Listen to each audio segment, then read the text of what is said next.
Ngayon po, unahin natin ang ating pork steak. So maglalagay tayo ng virgin olive oil. Siyempre, painitin natin ang mantika.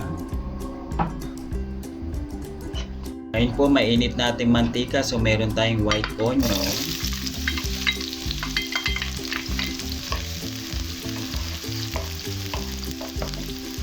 Saute natin ang ating white onion.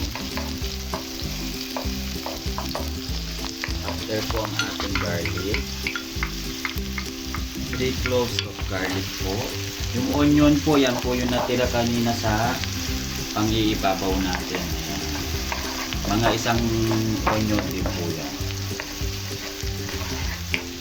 So, pork steak po ito. Alagle. Ayan.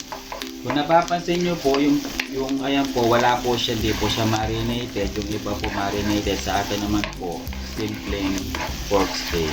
Ayan. Papakita ko po sa inyo mamaya bago hindi po siya minarinate. So, ayan. Lalagyan na natin ang ating pork. 1 kilo of pork. Sprinkle natin ng paminta.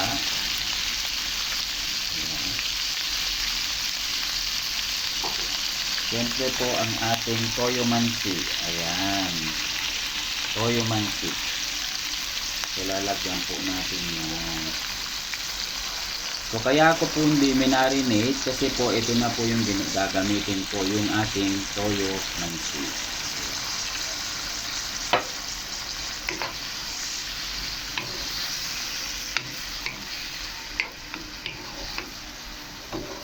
Palambutin muna natin ang ating pork.